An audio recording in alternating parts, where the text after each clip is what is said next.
너 같은 거랑 엮이면 우리 아들 앞길 막혀.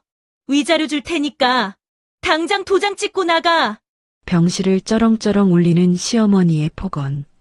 남편조차 갓 태어난 핏덩이를 외면한 채 이혼 서류를 던졌습니다.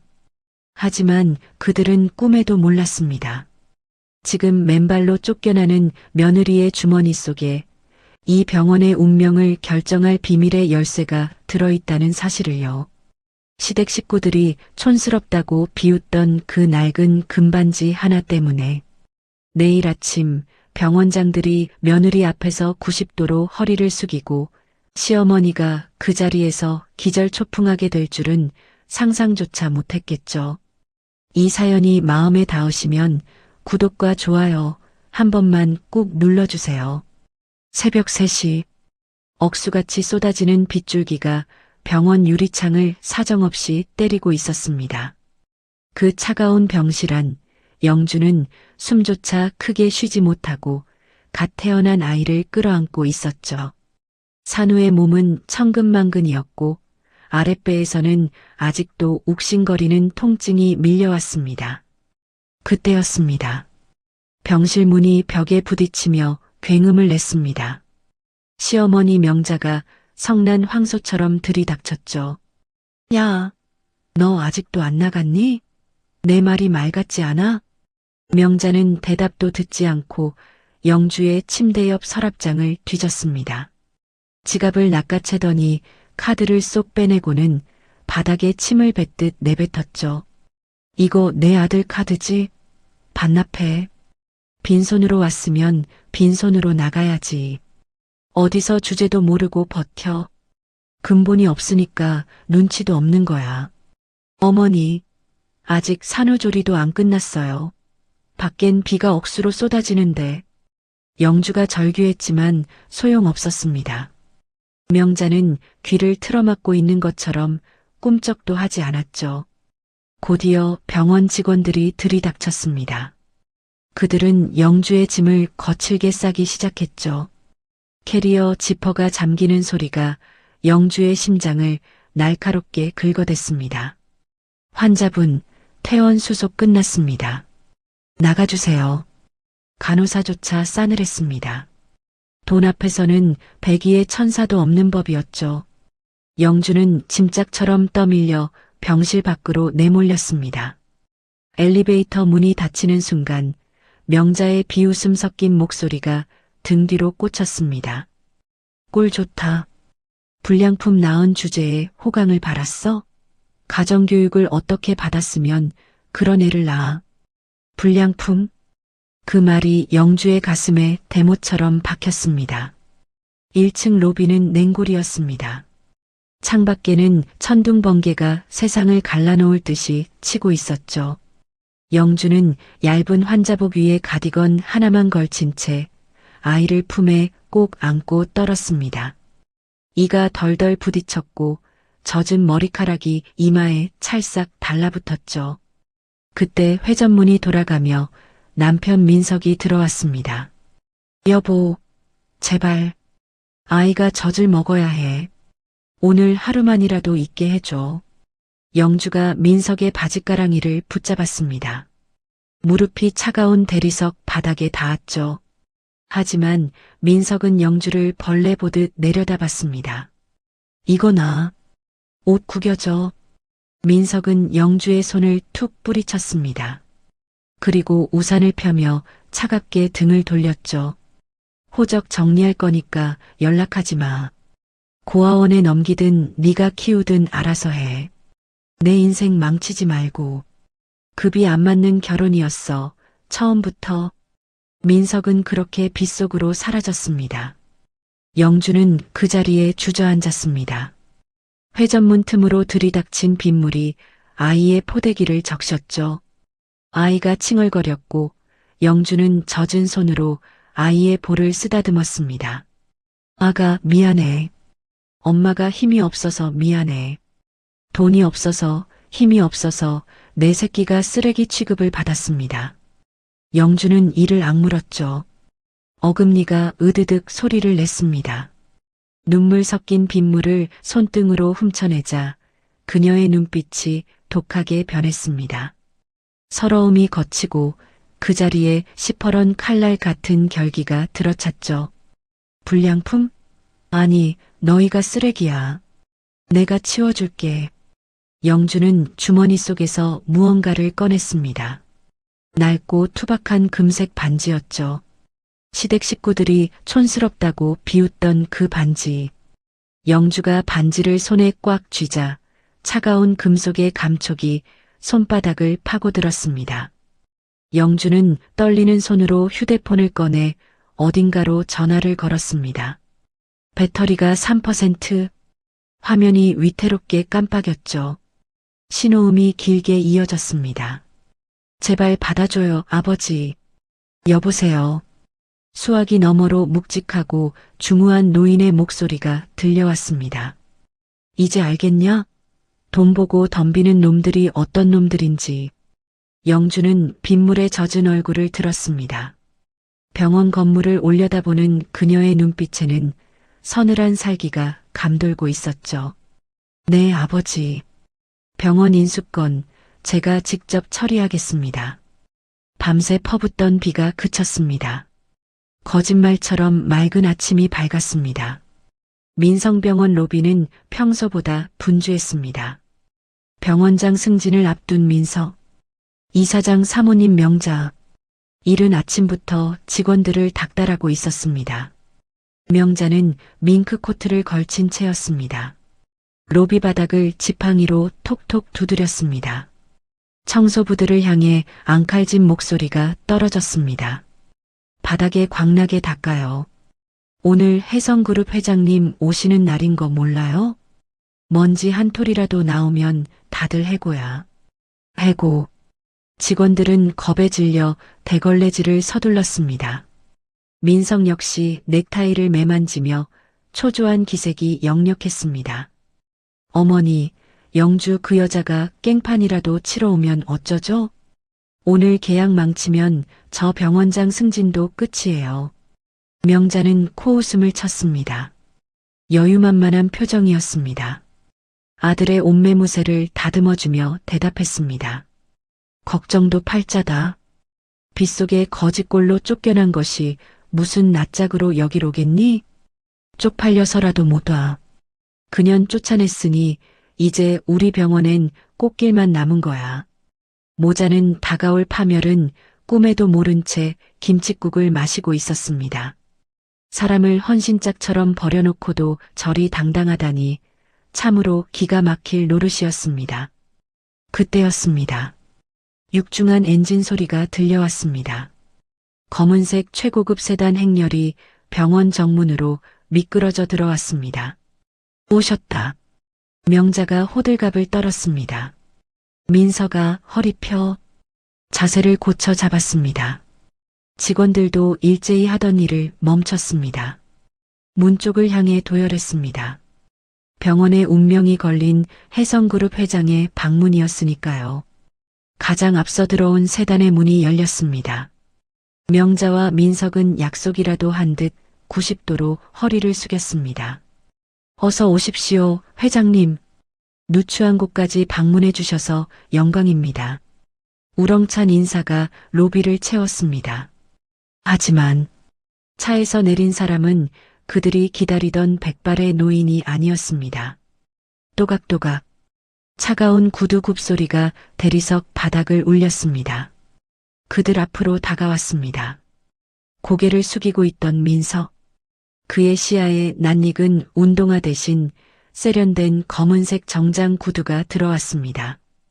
이상한 낌새를 느꼈습니다. 슬그머니 고개를 들었습니다. 그리고는 헉! 뒤로 물러났습니다. 야, 서영주, 너 미쳤어? 차에서 내린 사람. 다름 아닌 쫓겨난 며느리 영주였습니다. 어제 젖어있던 머리는 단정하게 빗어 넘겼습니다. 핏기 없던 얼굴에는 서늘한 냉기가 흐르고 있었습니다. 완전히 다른 사람 같았습니다. 명자 역시 귀신이라도 본 듯 눈을 동그랗게 떴습니다. 곧이어 얼굴이 불그락 푸르락해졌습니다. 지팡이를 들어 올렸습니다. 이게 어디라고 기어와? 돈 뜯으러 왔니? 위자료 못 준다고 했지. 고함이 터졌습니다. 경비, 뭐해? 당장 이 뻔뻔한 거 끌어내. 로비 경비원들이 우르르 달려왔습니다. 영주의 양팔을 잡으려 했습니다. 그 찰나 영주는 눈 하나 깜짝하지 않았습니다. 경비원의 손을 거칠게 뿌리쳤습니다. 손대지 마. 목소리가 서늘했습니다. 내들 월급 주는 사람이 누군지 알고 손을 대? 뭐라고? 명자가 삿대질을 했습니다. 이것이 돌았나? 야, 끌어내라니까. 그때였습니다. 뒤따라온 두 번째, 세 번째 차량의 문이 일제히 열렸습니다. 검은 정장을 입은 수십 명의 사람들이 쏟아져 나왔습니다. 혜성그룹의 핵심 임원들, 병원 전담 변호인단이었습니다. 그들은 난동을 부리는 명자와 민석을 투명 인간 취급했습니다. 지나쳤습니다. 영주 앞에 멈춰섰습니다. 마치 짠 듯이 일제히 허리를 숙였습니다. 이사장님 오셨습니까? 우렁찬 인사가 다시 한번 로비를 뒤흔들었습니다. 이번 인사의 주인공, 명자가 아니었습니다. 바로 영주였습니다. 순식간에 로비에 숨막히는 정적이 흘렀습니다. 명자는 들고 있던 지팡이를 떨어뜨릴 뻔했습니다. 민석의 입은 턱이 빠질 듯 벌어졌습니다. 이 이사장님? 지금 누구한테? 상황 파악이 안 된 민석이 말을 더듬었습니다. 영주가 수행원에게 받은 핸드백을 고쳐 맸습니다. 굳어버린 시어머니 명자에게 천천히 다가갔습니다. 어머님, 목소리가 나직했습니다. 제 뒷조사 하셨다면서요? 흥신소에 돈 좀 쓰셨던데. 명자의 눈이 흔들렸습니다. 흥신소가 일을 참 못하네요. 영주의 입꼬리가 살짝 올라갔습니다. 제가 고아가 아니라 이 병원 건물주인 건 못 알아냈나 봐요? 목소리는 낮았습니다. 하지만 그 울림은 천둥보다 컸습니다. 명자의 다리가 후들거리기 시작했습니다. 얼굴에서 핏기가 싹 빠져나갔습니다. 백지장처럼 하얗게 질렸습니다. 건물주라니? 네가? 말도 안 돼. 거짓말이야. 믿기 싫으시겠죠. 영주는 담담했습니다. 이해합니다. 뒤에 서 있던 수석 변호사에게 손을 뻗었습니다. 변호사가 두툼한 서류 봉투를 건넸습니다. 민석이 그토록 기다리던 병원 인수 합병 계약서였습니다. 영주는 그 서류를 명자의 눈앞에 들이밀었습니다. 그리고 망설임 없이 반으로 찢어버렸습니다. 지익. 두꺼운 종이가 찢어지는 소리. 명자의 심장을 찢는 듯 날카롭게 울렸습니다. 혜성그룹은 오늘부로 민성병원 인수를 전면 철회합니다. 영주의 선언이 떨어졌습니다. 대신 건물주 권한으로 임대차 계약을 해지합니다. 뭐라고? 이번 주 내로 방 빼세요. 영주는 찢어진 종이 조각을 명자의 밍크코트 위로 흩뿌렸습니다. 아, 물론 밀린 임대료랑 위약금은 다 준비되셨겠죠? 하얀 종이 눈이 내리는 것 같았습니다. 하지만 그 풍경, 시댁 식구들에게는 지옥도나 다름없었습니다. 민석이 뒤늦게 정신을 차렸습니다. 영주의 팔을 잡으려 달려들었습니다. 여보, 장난치지 마. 이게 무슨 짓이야? 민석의 손은 영주에게 닿기도 전에 제지당했습니다. 영주의 경호원들이 순식간에 민석을 제압했습니다. 둔탁한 신음과 함께 민석이 차가운 대리석 바닥에 얼굴을 쳐박았습니다. 장난? 영주가 바닥에 깔린 민석을 내려다보았습니다. 싸늘한 눈빛이었습니다. 어제 내 새끼한테 불량품이라고 한 건 장난이었니? 명자는 그제야 사태의 심각성을 깨달았습니다. 다리에 힘이 풀려 주저앉았습니다. 그러면서도 끝까지 현실을 부정했습니다. 악을 썼습니다. 이거 다 쇼야. 네가 무슨 돈이 있어서. 너 고하잖아. 배우 쓴 거지? 그렇지?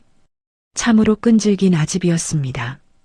눈앞의 현실보다 자신의 헛된 믿음을 더 붙들고 싶어 하는 꼴. 애처롭기까지 했습니다.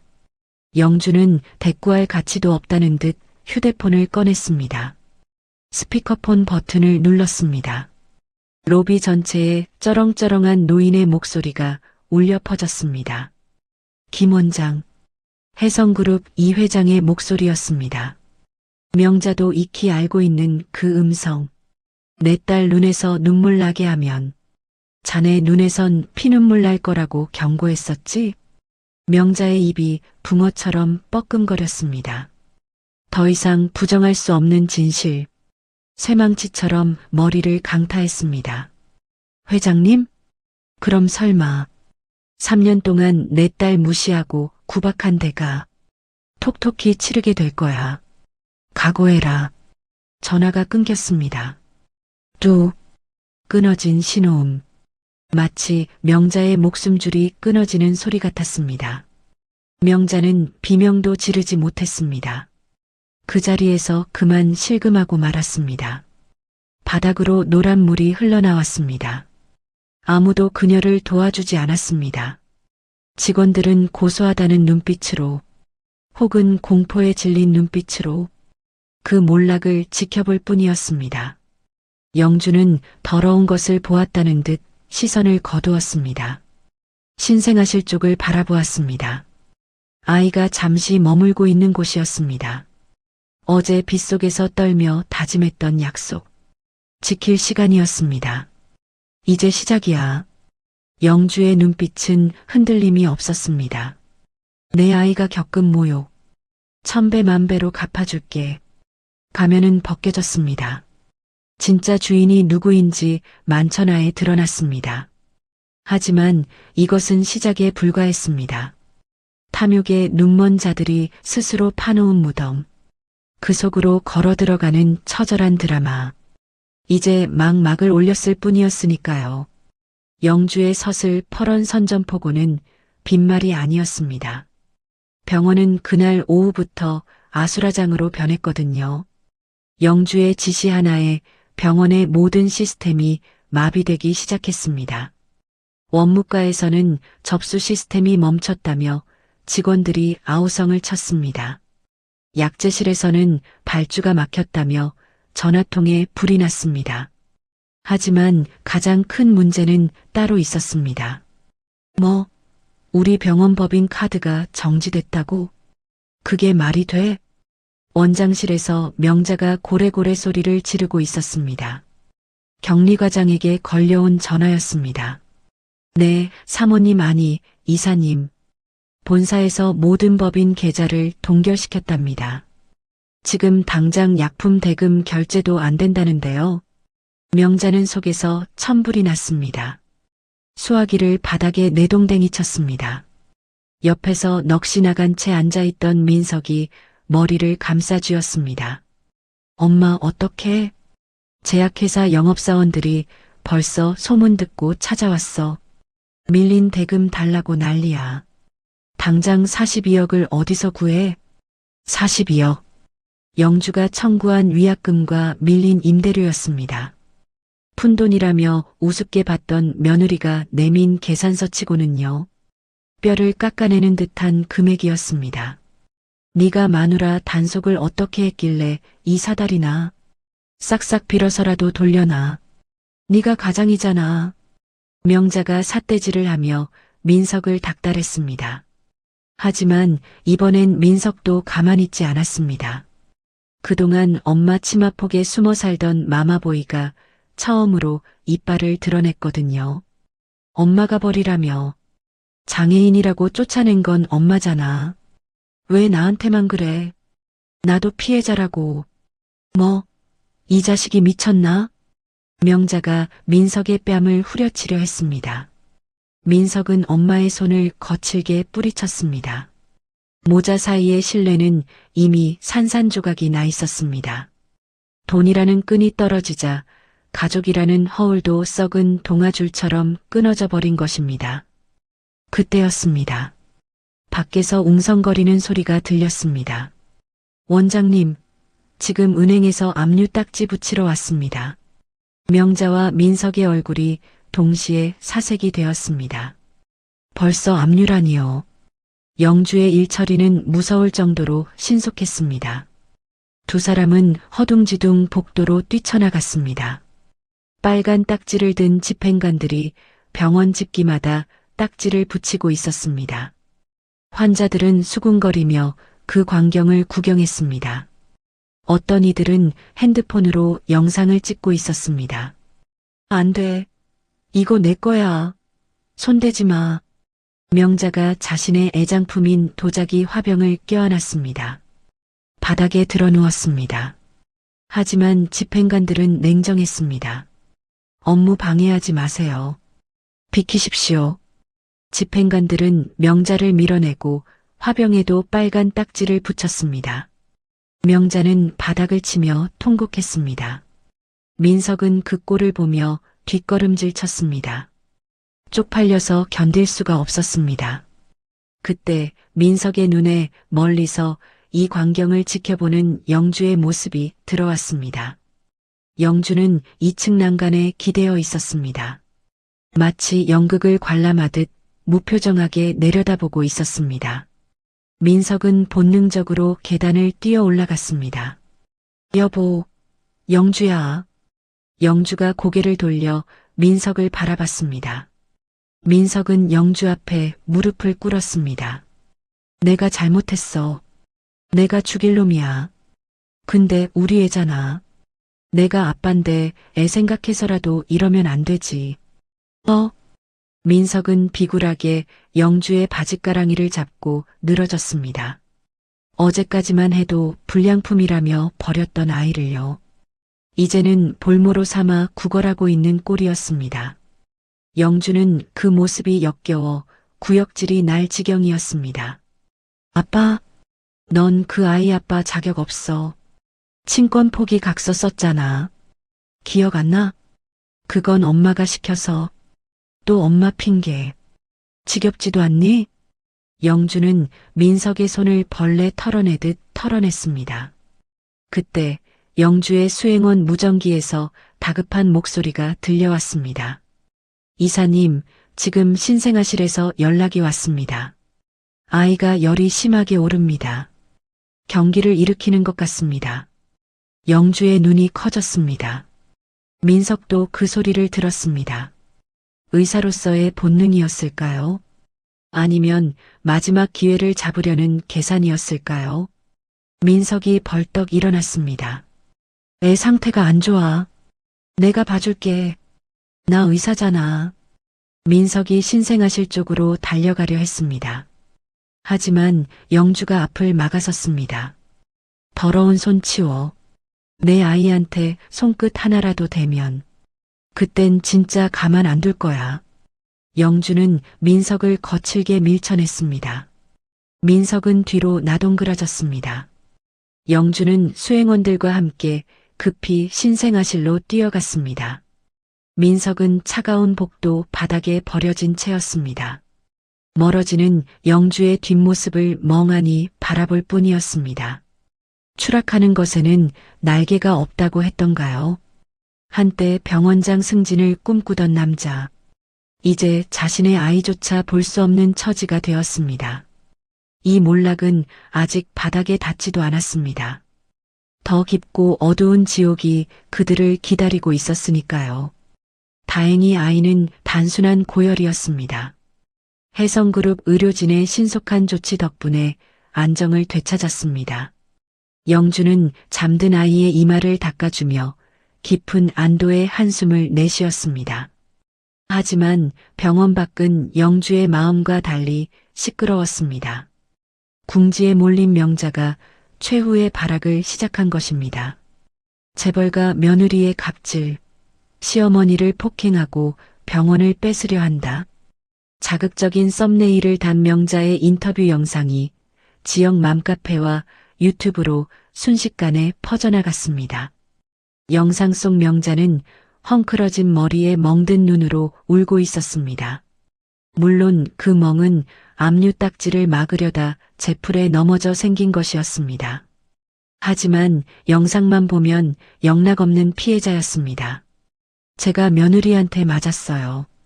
돈 때문에 시어머니를 때리고 아이도 뺏어가서 못 보게 해요. 여러분 도와주세요. 거짓 눈물 연기는 제법 그럴싸했습니다. 여론은 순식간에 술렁였습니다. 아무리 그래도 시어머니를 때리는 건 아니지 않나? 돈 있으면 다냐? 비난 댓글이 달리기 시작했습니다. 병원 로비에는 1인 시위를 하러 온 유튜버들까지 몰려들었습니다. 명자는 그들 앞에서 컵라면을 먹으며 비운의 시어머니 코스프레를 이어갔습니다. 영주의 비서실장이 태블릿 PC를 들고 병실로 들어왔습니다. 이사장님, 여론이 심상치 않습니다. 해명 보도 자료를 내야 할 것 같습니다. 영주는 태블릿 화면 속 명자의 가증스러운 얼굴을 물끄러미 바라봤습니다. 해명이라니요. 저런 인간들에게 해명은 사치였습니다.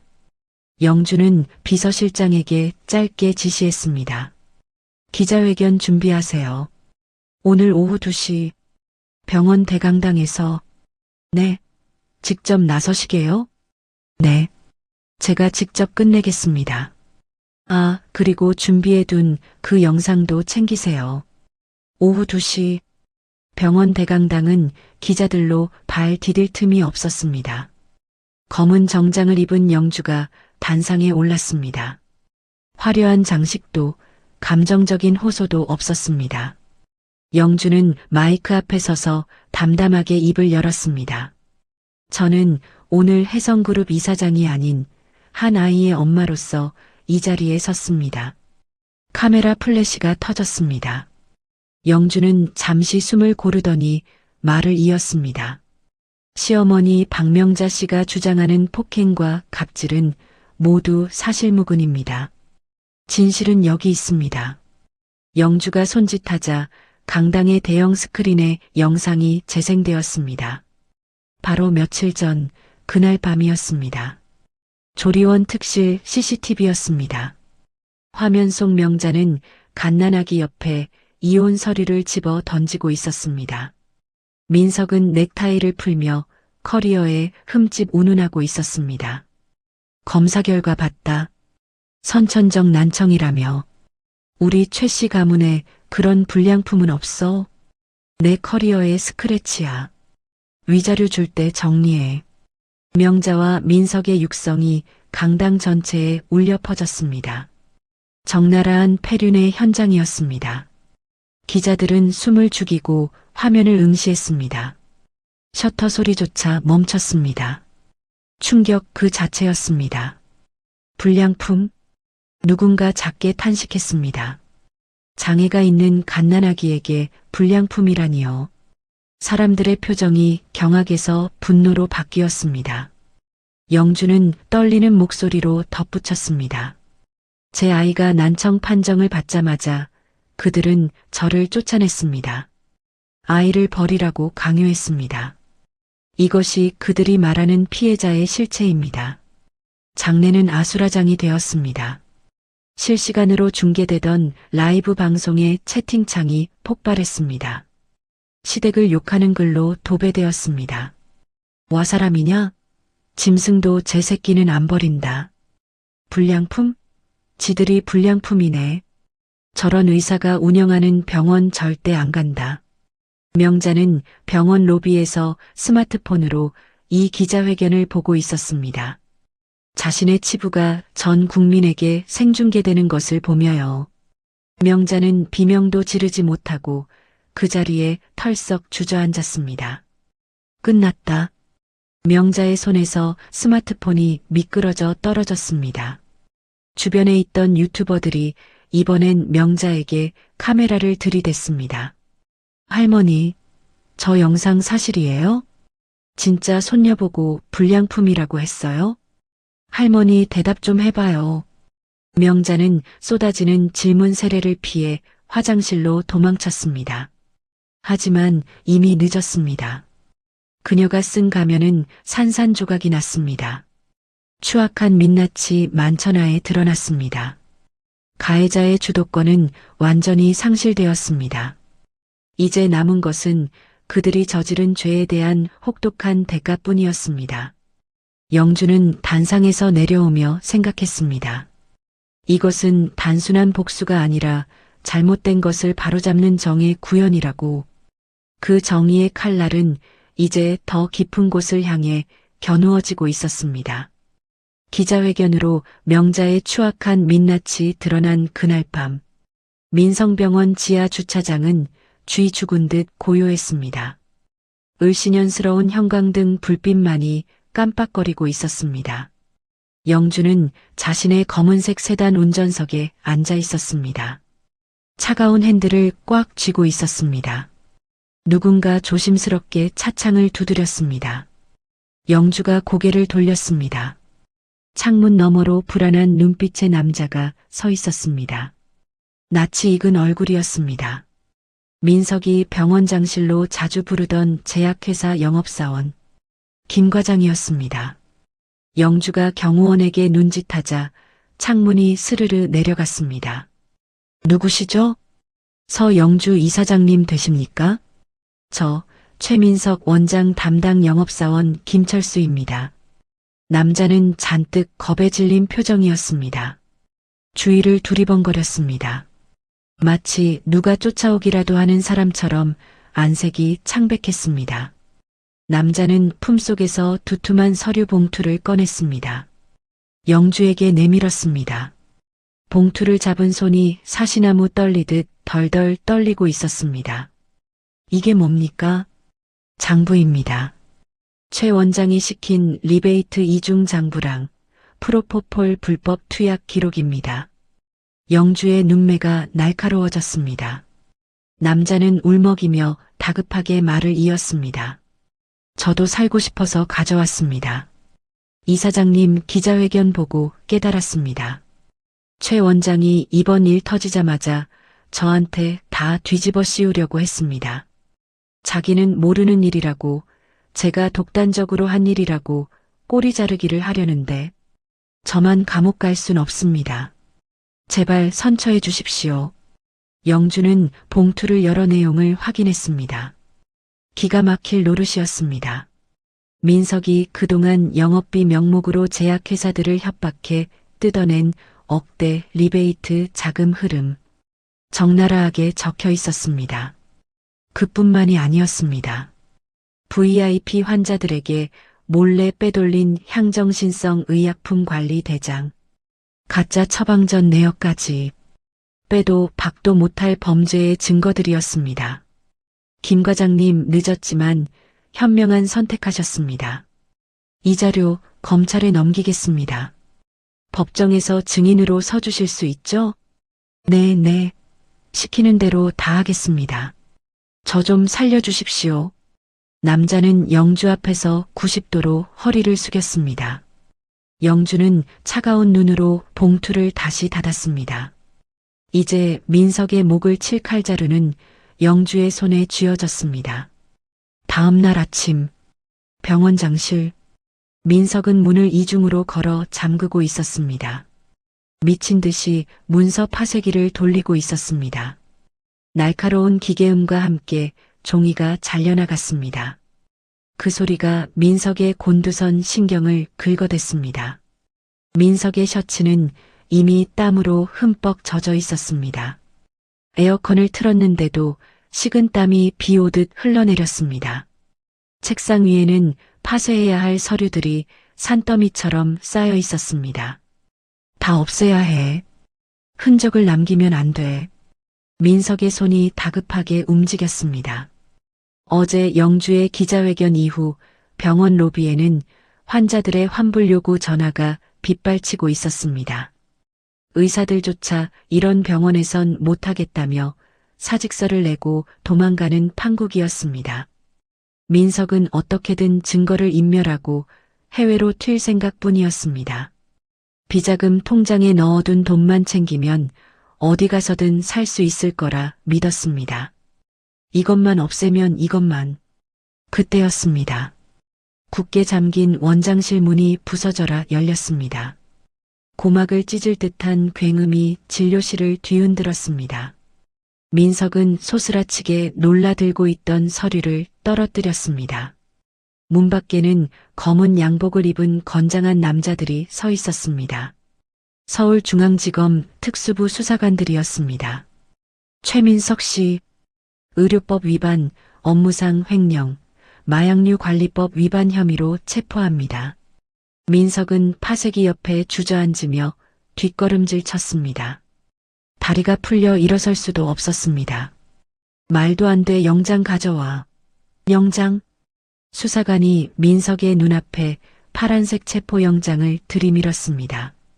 그 영장 뒤로 또각또각 구두 소리가 들려왔습니다. 영주가 천천히 걸어 들어왔습니다. 영주는 헝클어진 꼴로 바닥에 주저앉은 민석을 싸늘하게 내려다봤습니다. 여기 있네, 영장. 그리고 이건 덤이야. 영주가 어제 김 과장에게 받은 장부 사본을 민석 앞에 던졌습니다. 민석의 눈동자가 지진이라도 난 듯 흔들렸습니다. 서영주, 네가 꾸민 짓이지. 이거 함정이야. 난 잘못 없어. 민석이 악을 쓰며 책상 위에 명패를 집어 던졌습니다. 병원장 최민석이라고 새겨진 묵직한 수정 명패. 바닥에 떨어져 산산조각이 났습니다. 수사관들이 순식간에 민석을 덮쳐 제압했습니다. 민석의 양팔이 뒤로 꺾였습니다. 손목에 차가운 금속이 채워졌습니다. 수갑이 맞물리며 굳게 잠기는 소리가 울렸습니다. 마치 민석의 인생이 끝났음을 알리는 종소리처럼 서늘하게 울려 퍼졌습니다. 수갑의 냉기가 손목을 파고들자 민석은 그제야 현실을 자각한 듯 비명을 질렀습니다. 이거 내가 누군지 알아? 나 최민석이야. 민성병원 원장이라고. 민석은 질질 끌려나갔습니다. 복도에 나와 있던 환자와 간호사, 직원들이 그 모습을 지켜봤습니다. 한때 그들 위에 군림하며 떵떵거렸던 병원장의 말로 참혹하기 그지없었습니다. 사람들은 손가락질하며 수군거렸습니다. 꼴 좋다. 죗값 치르는 거지. 저런 사람이 내 수술을 했다니 소름 끼쳐. 영주는 민석이 끌려간 빈 원장실을 천천히 둘러봤습니다. 책상 위에는 민석이 미처 챙기지 못한 찢어진 가족 사진이 놓여 있었습니다. 돈과 명예를 위해 아내와 자식을 버린 남자. 마지막 순간까지 챙기려 했던 건 고작 젓갓 종이 쪼가리들이었습니다. 원장, 넌 이제 그냥 범죄자야. 번호표 달고 평생 썩어. 영주는 바닥에 뒹구는 깨진 명패 조각을 구둣발로 밟고 지나갔습니다. 유리 조각이 부서지는 소리가 났습니다. 민석의 화려했던 과거도 영원히 산산조각이 났습니다. 같은 시각, 강남 한복판에 우뚝 솟은 최고급 주상복합 펜트하우스. 명자의 집에도 불청객들이 들이닥쳤습니다. 계세요. 법원에서 나왔습니다. 문 여세요. 다급한 초인종 소리가 울렸습니다. 명자가 인터폰을 확인하기도 전이었습니다. 도어락이 강제로 해제되는 소리가 들렸습니다. 전자음이 연달아 울리며 잠금 장치가 풀렸습니다. 법원 집행관들이 구두를 신은 채 거실로 밀고 들어왔습니다.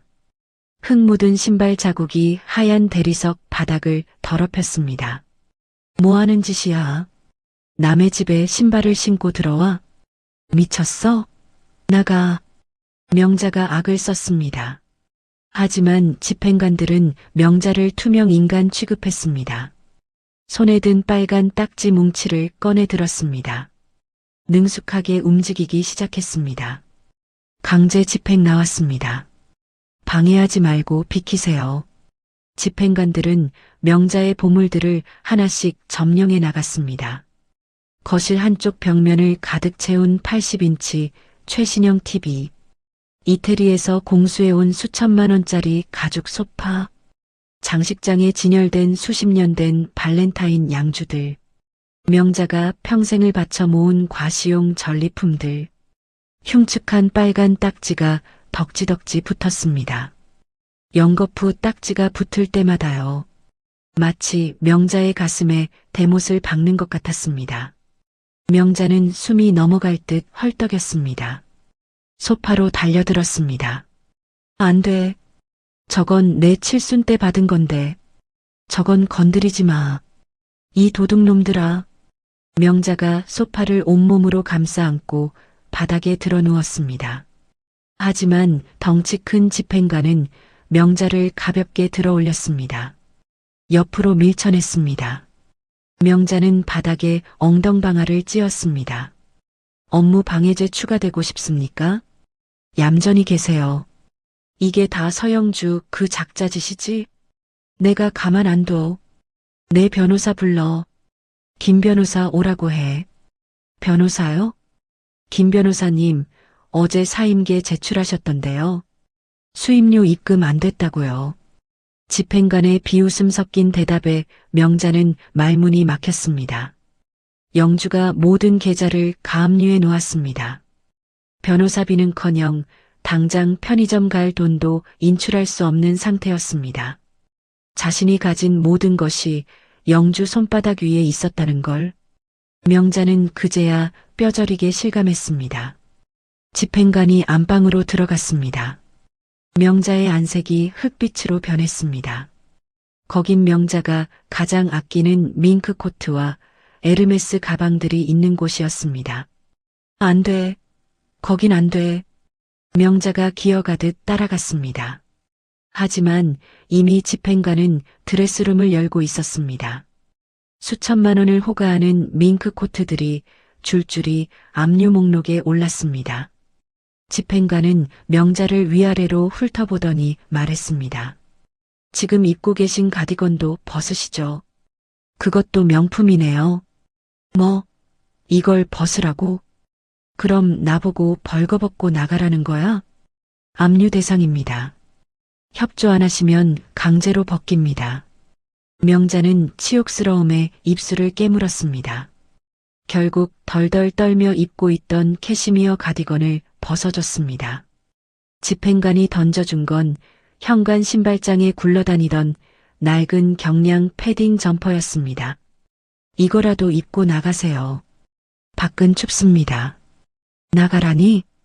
여기가 내 집인데 어딜 나가? 이 집도 경매 넘어갔습니다. 낙찰자가 비워달랍니다. 나가십시오. 열쇠 바꿉니다. 명자는 질질 끌려 나오다시피 현관 밖으로 내쳐졌습니다. 육중한 철문이 매정하게 닫혔습니다. 도어락 비밀번호가 변경되는 건조한 기계음이 울렸습니다. 평생을 떵떵거리며 살았던 펜트하우스에서 명자는 맨몸으로 쫓겨났습니다. 손에 쥐어진 건 꼬깃꼬깃한 10,000원짜리 지폐 몇 장, 잔액 없는 교통카드뿐이었습니다.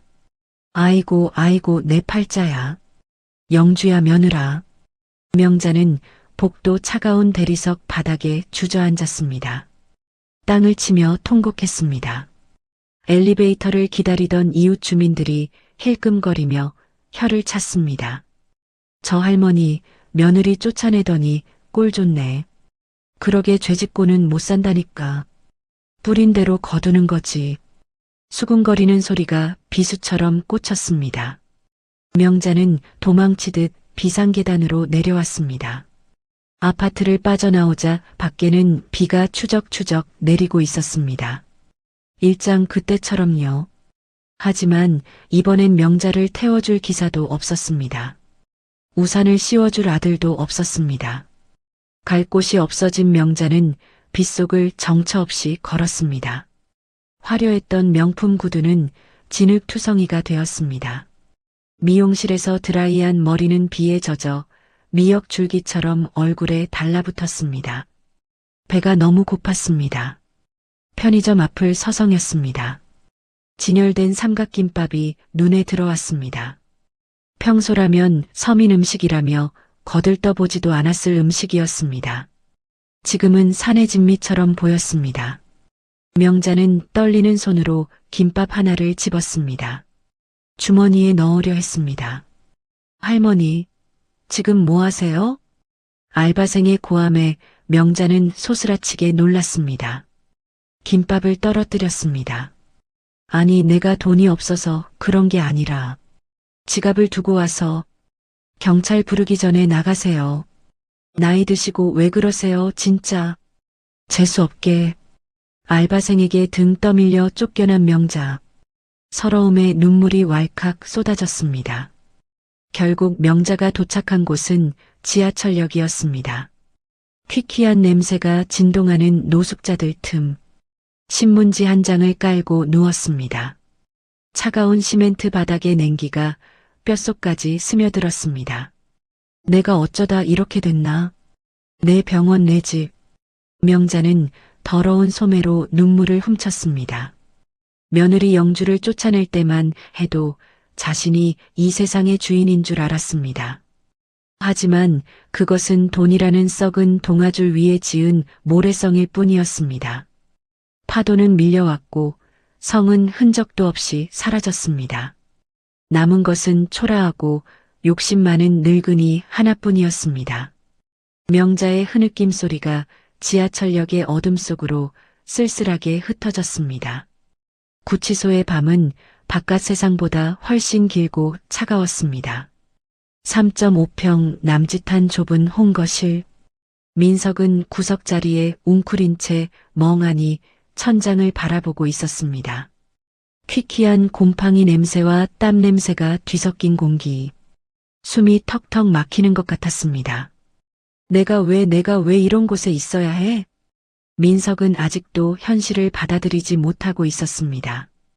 불과 며칠 전까지만 해도 자신은 강남 한복판 병원의 원장이었습니다.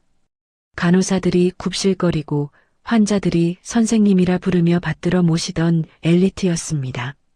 그런데 지금은 번호표 3805번을 단 죄수라니 도저히 믿을 수 없었습니다. 그때 옆자리에서 자던 수감자가 드르렁 코를 골았습니다. 민석 쪽으로 다리를 뻗었습니다. 묵직한 다리가 민석의 허벅지를 툭 쳤습니다. 민석은 속에서 짜증이 확 치밀어 올랐습니다. 이봐요. 좀 조용히 합시다. 시끄러워서 잠을 잘 수가 없잖아. 민석이 신경질적으로 수감자의 다리를 밀쳐냈습니다. 그러자 코 골던 남자가 부스스 일어났습니다. 덩치가 산만했습니다.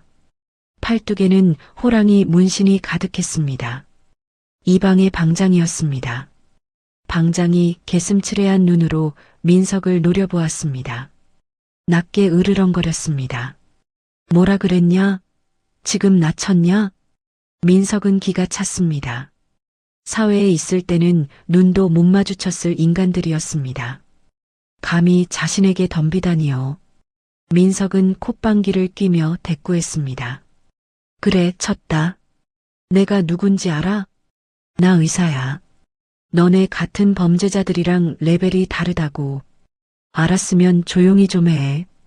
순간 방 안에 싸늘한 정적이 흘렀습니다. 자고 있던 다른 수감자들도 하나둘 일어났습니다. 민석을 쳐다봤습니다. 그 눈빛들이 심상치 않았습니다. 방장이 피식 웃으며 민석에게 다가왔습니다. 의사? 야, 여기 들어오면 다 똑같은 도둑놈이고 사기꾼이야. 어디서 선생님 대접을 받으려고 해? 너 아직 상황 파악 안 되냐?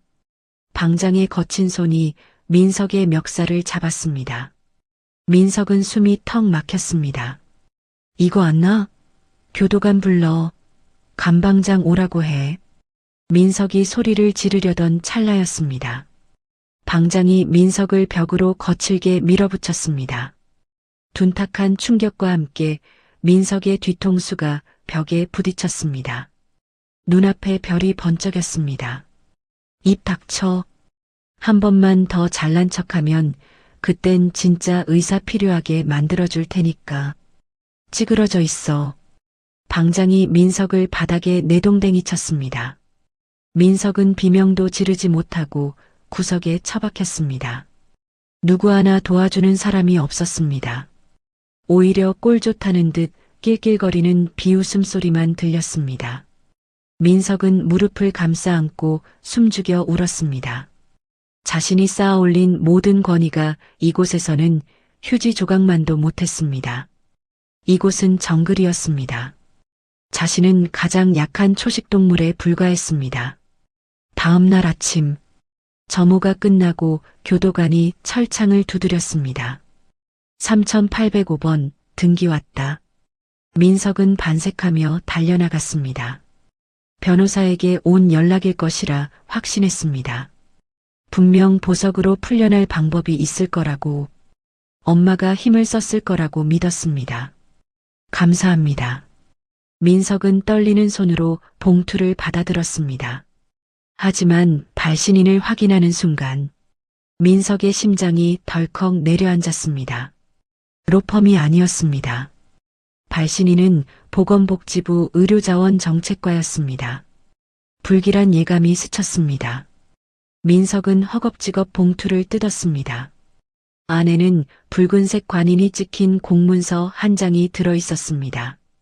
행정처분 통지서, 의사면허 취소. 민석의 눈앞이 캄캄해졌습니다. 다리에 힘이 풀려 그 자리에 주저앉았습니다. 귀하는 의료법 위반 및 마약류 관리법 위반 혐의로 금고 이상의 형이 확정될 것이 명백한 바 관련 법령에 의거하여 의사 면허를 취소합니다. 글자 하나하나가 민석의 목을 조여오는 것 같았습니다. 의사가 아닌 최민석은 상상해 본 적도 없었습니다. 어릴 때부터 엄마의 등살에 밀려 공부만 했습니다. 평생을 의사라는 타이틀 하나만 보고 달려왔습니다. 그런데 그게 사라진다면 자신은 아무것도 아닌 껍데기일 뿐이었습니다. 안 돼. 내 면허 내 인생. 민석은 종이를 구기며 오열했습니다. 이건 무효야. 난 억울해. 엄마 나 좀 꺼내줘. 영주한테 말 좀 해줘. 민석은 차가운 시멘트 바닥을 손톱으로 긁으며 절규했습니다. 손톱이 깨지고 피가 맺혔습니다. 하지만 아픔조차 느껴지지 않았습니다. 그의 처절한 울음소리는 차가운 콘크리트 벽에 부딪혔습니다. 공허하게 돌아올 뿐이었습니다. 민석은 떨리는 손으로 편지지를 꺼냈습니다. 유일한 희망인 엄마 명자에게 편지를 썼습니다. 엄마, 나 죽을 것 같아. 여기 지옥이야. 변호사 좀 선임해줘. 영치금도 좀 넣어주고.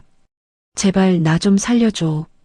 눈물로 얼룩진 편지를 봉투에 담아 교도관에게 건넸습니다. 민석은 그 편지가 자신을 구원해줄 동아줄이라 믿었습니다.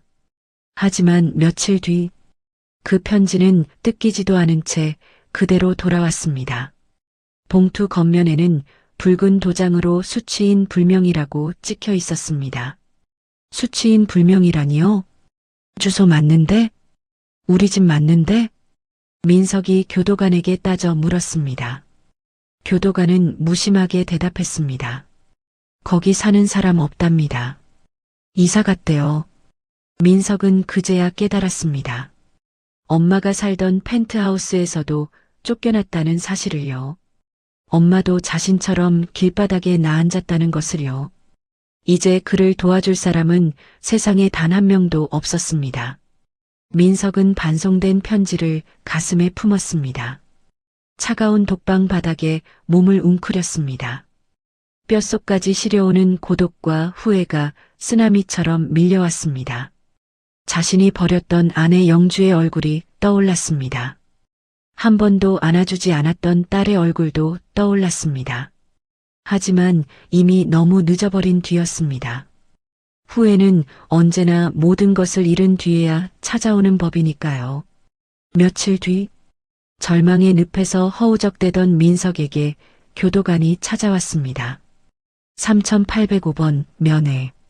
민석은 자신의 귀를 의심했습니다. 면회라니? 올 사람이 없는데? 혹시 영주가 마음을 돌려 찾아온 걸까? 아니면 엄마가 어디서 돈을 구해 유능한 변호사를 대동하고 온 걸까? 민석의 가슴속에 희미한 희망의 불씨가 타올랐습니다. 민석은 지푸라기라도 잡는 심정으로 접견실로 달려갔습니다.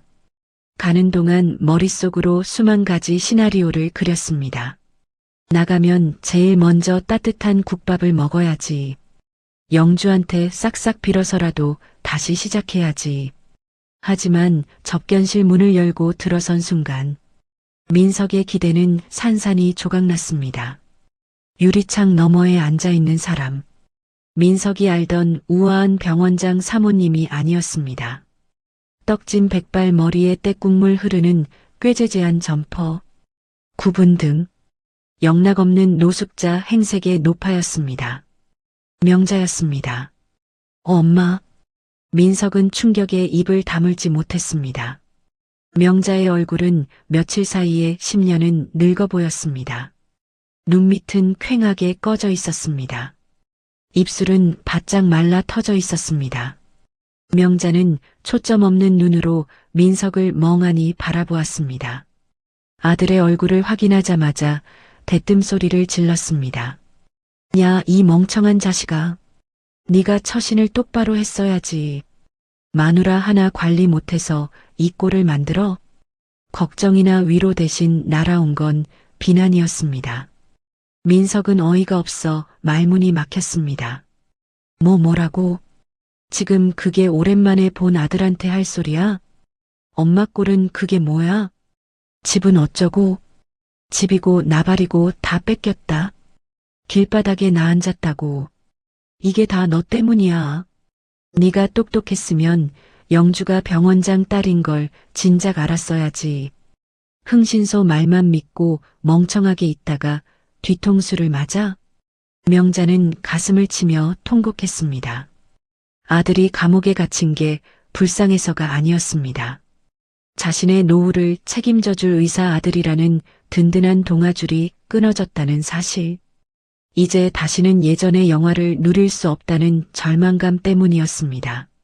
민석의 눈에서도 억울함의 눈물이 터져 나왔습니다. 엄마가 시켰잖아.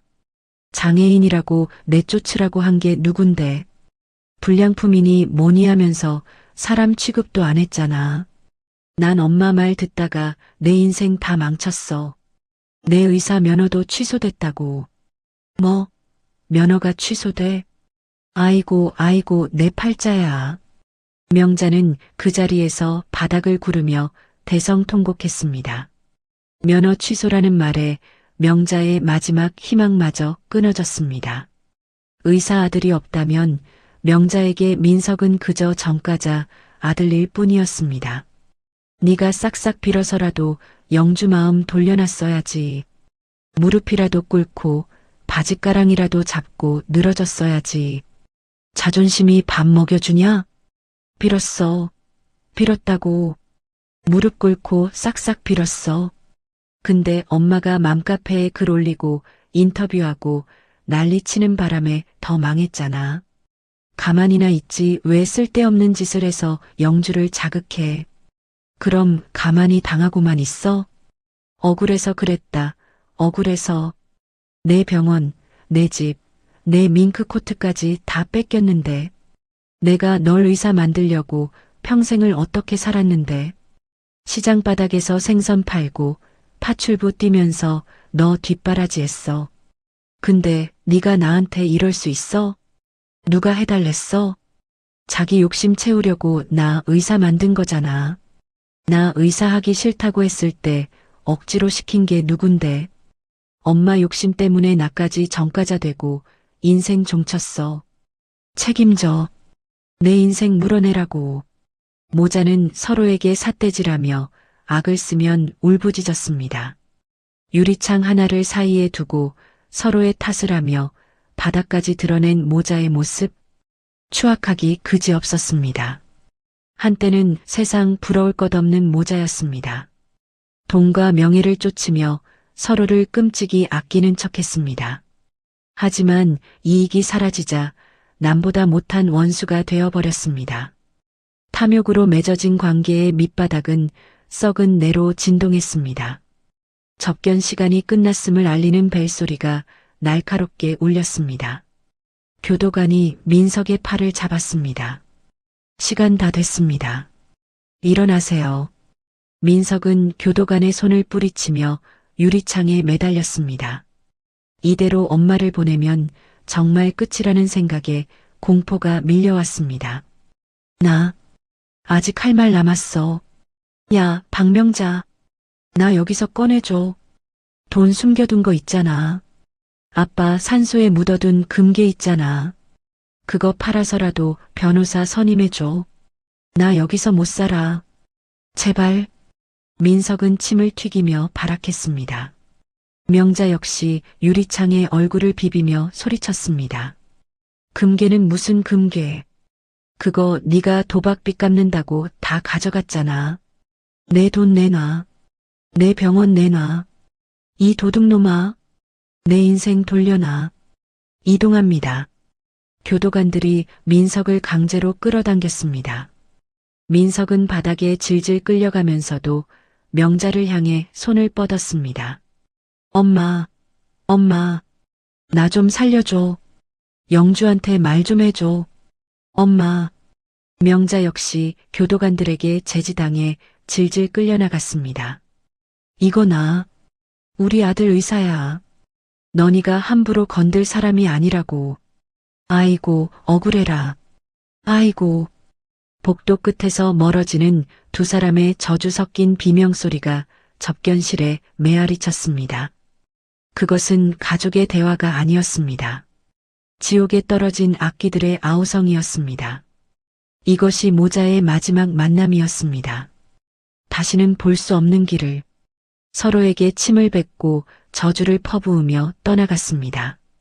사랑도 희생도 믿음도 없었던 껍데기뿐인 가족의 말로 이렇게나 비참하고 허망했습니다. 민석이 끌려간 텅 빈 접견실에는 차가운 정적만이 감돌았습니다. 유리창에는 민석이 내뿜은 입김 자국과 명자가 흘린 눈물 자국만이 희미하게 남아 있었습니다.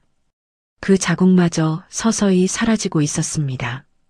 마치 그들의 존재가 세상에서 지워지듯이요. 밖에는 여전히 무심한 햇살이 비추고 있었습니다. 하지만 민석과 명자의 세상에는 영원한 어둠만이 내렸습니다. 그로부터 1년이라는 시간이 흘렀습니다. 강남 한복판에 자리 잡은 옛 민성병원. 완전히 새로운 모습으로 탈바꿈했습니다. 낡고 권위적이었던 회색 건물 외벽은 따뜻한 아이보리색으로 칠해졌습니다. 위압감을 주던 민성병원이라는 차가운 간판 대신 부드러운 파스텔톤의 소리사랑 청각장애 아동센터라는 예쁜 간판이 걸렸습니다.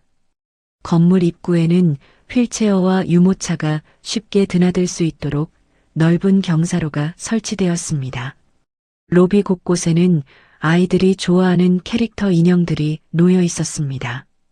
개관식 날 아침, 병원 앞은 수많은 화환과 인파로 북적였습니다. 지역 유지들부터 의료계 인사들, 무엇보다 영주의 도움을 기다려온 수많은 환아 가족들이 모여들었습니다.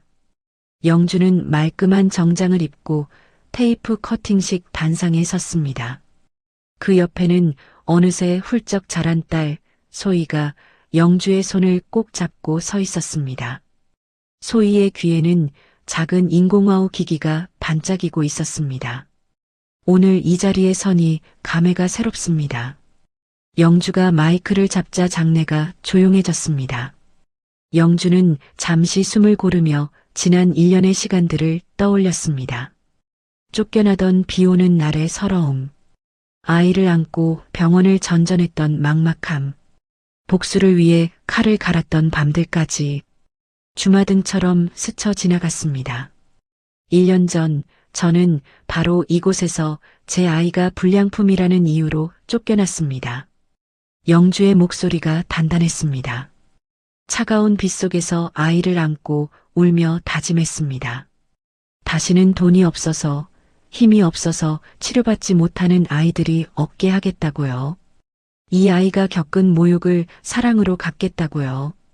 영주의 목소리가 미세하게 떨렸습니다. 청중석 곳곳에서 훌쩍이는 소리가 들렸습니다. 아이를 가진 부모라면 누구나 공감할 수밖에 없는 피를 토하는 듯한 진심이 담긴 말이었습니다. 하지만 그 시련이 있었기에 더 많은 아이에게 소리를 찾아주겠다는 꿈을 꿀 수 있었습니다. 이 센터는 단순히 치료만 하는 곳이 아닙니다. 세상의 편견에 상처받은 모든 아이와 부모님들이 서로를 위로하고 치유받는 공간입니다. 저희는 포기하지 않습니다. 세상 모든 아이는 소중한 명품이니까요. 영주가 말을 마치자 사람들의 뜨거운 박수갈채가 쏟아졌습니다. 영주는 눈시울이 붉어졌지만 환하게 웃으며 소희의 머리를 쓰다듬었습니다. 소희도 사람들을 향해 방긋 웃어 보였습니다.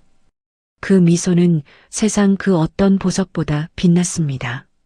식이 끝나고 영주는 소희와 함께 센터 2층에 있는 청력 검사실로 들어갔습니다. 오늘은 소희의 인공화후 매핑을 하는 날이었습니다. 방음 처리된 검사실은 고요했습니다. 영주는 소희를 의자에 앉히고 마주 앉았습니다. 소희야, 선생님 보세요. 소리 들리면 손 드는 거야. 알지? 청능사가 부드러운 목소리로 말하며 기계를 조작했습니다. 영주는 긴장된 마음으로 소희를 지켜봤습니다. 처음 인공화후 수술을 하고 매핑을 하던 날, 소리가 낯설어 울음을 터뜨리던 소희의 모습이 떠올랐기 때문입니다. 하지만 이제 소희는 의젓했습니다. 아주 작은 전자음이 울렸습니다. 소희가 고개를 획 돌리며 고사리 같은 손을 번쩍 들었습니다. 잘했어. 우리 소희 정말 잘 듣네. 청능사가 엄지를 치켜 세웠습니다. 영주의 심장이 두근거렸습니다. 1년 전 천둥 소리에도 반응하지 않던 아이였습니다. 아무리 불러도 대답 없던 아이가 이제는 작은 기계음 하나도 놓치지 않았습니다. 이번엔 조금 더 작은 소리 들려줄게. 집중해보자. 청능사가 소리의 강도를 낮췄습니다. 영주는 숨을 죽였습니다. 과연 들을 수 있을까? 소희가 귀를 쫑긋거리며 집중했습니다. 잠시 후 소희의 입가에 미소가 번지며 다시 손을 들었습니다. 와, 이것도 들었어? 대단하다. 이사장님, 소희 청력 발달 속도가 아주 좋습니다. 뇌에서 소리를 인지하는 능력이 하루가 다르게 좋아지고 있어요. 언어 재활 훈련도 잘 따라오고 있고요. 이제 문장으로 말하는 것도 곧 가능할 겁니다. 정말 다행이에요. 선생님 감사합니다. 영주는 청능사의 손을 잡고 고개를 숙였습니다. 검사가 끝나고 영주는 소희를 무릎에 앉혔습니다. 따뜻한 아이의 체온이 느껴졌습니다. 영주는 소희와 눈을 맞추고 천천히 또박또박 입모양을 보여주며 말했습니다. 소희야, 엄마 목소리 들려? 엄마 해봐. 엄마 이너스 마. 소희가 영주의 입술을 빤히 바라보았습니다. 작은 입술이 오물거렸습니다. 영주는 재촉하지 않고 기다렸습니다. 아이가 세상과 소통하려 노력하는 그 짧은 순간, 영주에게는 영겁처럼 느껴졌습니다. 엄마. 서툴지만 분명한 발음이었습니다. 그 짧은 한마디가 영주의 가슴에 기적처럼 내려앉았습니다. 세상이 멈춘 것 같았습니다. 영주는 자신의 귀를 의심했습니다. 소희야, 다시 한 번만 해줄래? 엄마. 이번엔 조금 더 크고 또렷하게 들렸습니다. 영주는 소희를 와락 끌어안았습니다. 따뜻한 아이의 몸을 으스러져라 안으며 영주는 소리내어 울었습니다. 그래 엄마야. 소희 엄마야. 우리 딸 정말 장하다. 고마워. 정말 고마워. 영주의 눈에서 참았던 눈물이 하염없이 흘러내렸습니다. 그것은 지난날의 아픔을 씻어내리는 슬픔의 눈물이 아니라 벅찬 기쁨과 감사의 눈물이었습니다. 돈으로 으스대던 시댁 식구들은 결코 들을 수 없었던 소리, 명예욕에 눈먼 자들은 결코 가질 수 없었던 보물, 세상에서 가장 아름다운 소리였습니다. 민석이 감옥에서 절규할 때, 명자가 거리에서 통곡할 때, 영주는 딸의 첫마디를 들으며 천국을 맛보고 있었습니다. 엄마. 소희가 영주의 눈물을 작은 손으로 닦아주며 다시 한번 불렀습니다. 영주는 그 손길에 뺨을 비비며 다짐했습니다. 이 작은 생명을 위해서라면 세상 그 어떤 비바람도 막아내는 든든한 방패가 되겠노라고, 자신처럼 아픈 아이들을 위해 평생을 바치겠노라고. 검사실 밖으로 나오자 복도에는 치료를 받으러 온 아이들의 웃음소리가 가득했습니다. 선생님, 저 들려요.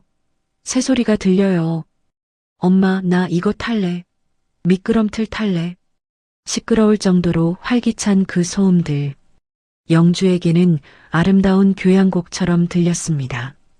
아이들의 웃음소리, 부모들의 다정한 대화 소리, 장난감 부딪히는 소리, 그 모든 소리가 이곳이 살아있음을 증명하고 있었습니다. 이곳은 더 이상 불량품을 버리는 차가운 병원이 아니었습니다. 상처 입은 새싹들이 다시 피어나는 희망의 정원이었습니다. 영주는 소희의 손을 잡고 그 희망 속으로 힘차게 걸어갔습니다. 창밖으로 들어온 따스한 햇살이 모녀의 앞길을 환하게 비추고 있었습니다. 마치 그들의 앞날에 꽃길만 펼쳐질 것이라고 축복하듯이요. 같은 시각, 서울역 인근의 한 무료 급식소, 점심 배식을 기다리는 긴 줄이 늘어서 있었습니다.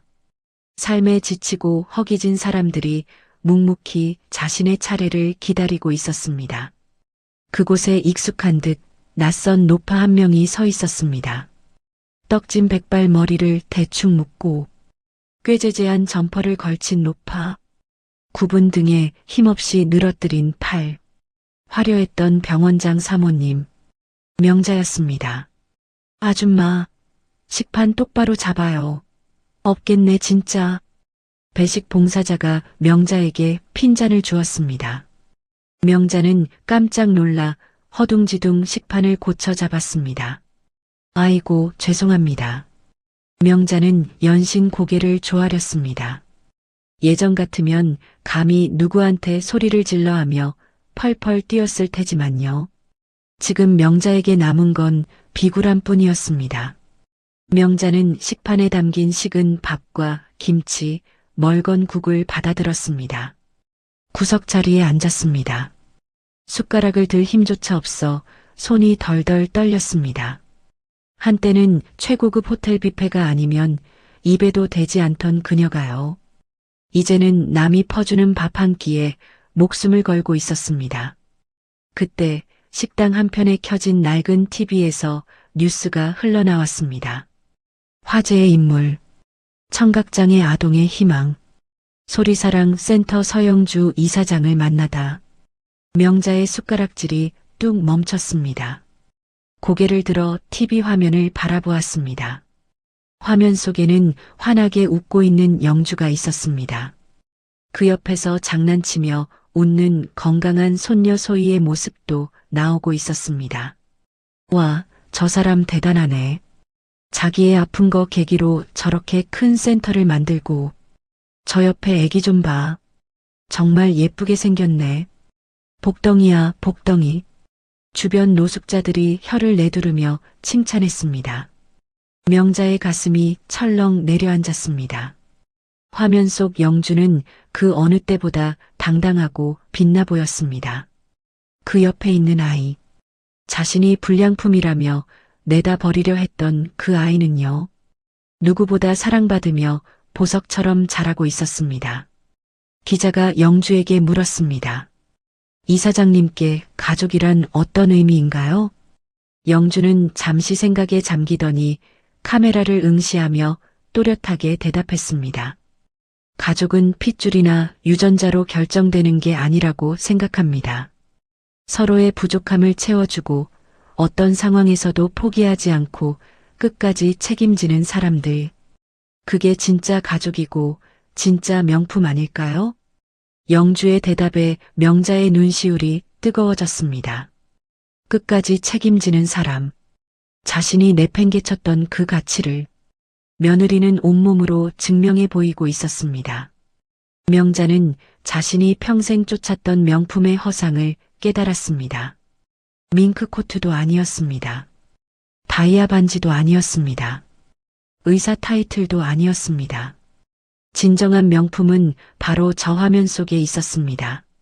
명자의 눈에서 굵은 눈물방울이 뚝뚝 떨어졌습니다. 밥그릇 위로 떨어졌습니다. 짠 눈물 섞인 밥을 억지로 입에 넣으려 했습니다. 목이 메어 넘어가지 않았습니다. 아이고, 내가 미쳤지.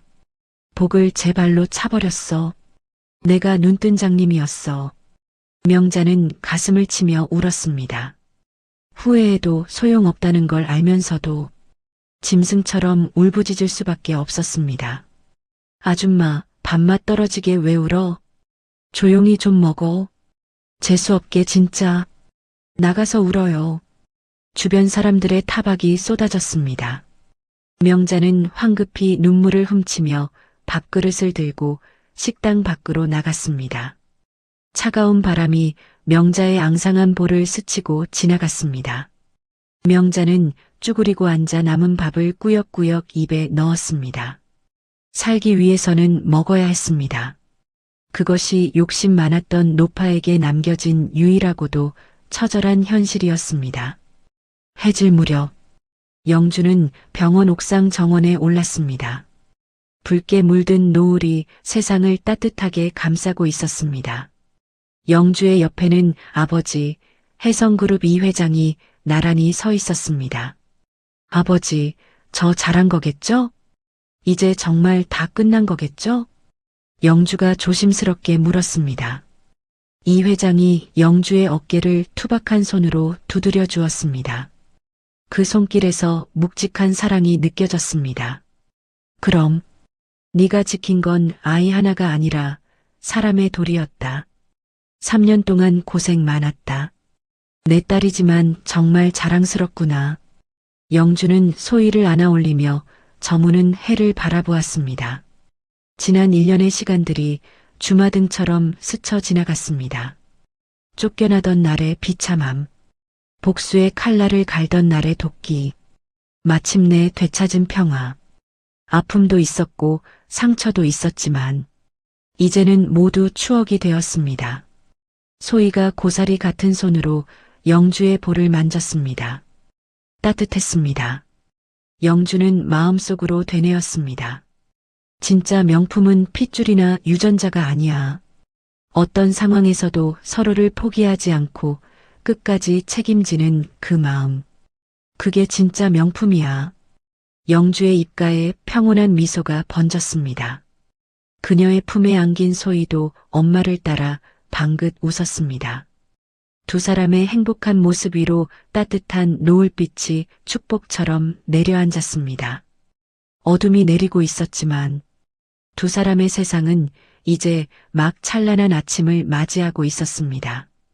가족이라는 이름으로 묶여 있어도 그 무게를 견디지 못하고 도망치는 사람들이 있습니다. 하지만 영주 씨처럼 끝까지 그 자리를 지키는 사람들이 있기에 세상은 아직 살만한 곳이 아닐까 싶습니다. 지금 힘든 시기를 보내고 계신 여러분, 여러분은 결코 혼자가 아닙니다. 스스로를 귀하게 여기세요. 당신은 세상 유일한 명품이니까요. 이 글을 쓰는 저도 여러분의 삶이 영주 씨의 엔딩처럼 따뜻하게 빛나기를 진심으로 기도하겠습니다. 오늘 영주 씨의 사연 어떠셨나요? 답답했던 가슴이 뻥 뚫리셨다면, 영주 씨와 소희의 새로운 봄날을 응원하고 싶으시다면 구독과 좋아요 한 번씩 꾹 눌러주세요. 여러분이 눌러주시는 좋아요 하나가 누군가의 춥고 외로운 겨울을 녹이는 따뜻한 봄 햇살이 됩니다. 저는 다음에도 가슴 찡하고 속 시원한 이야기로 다시 찾아오겠습니다. 지금까지 여러분의 품격을 높여드리는 인생사연지혜의 명품 드라마였습니다. 감사합니다.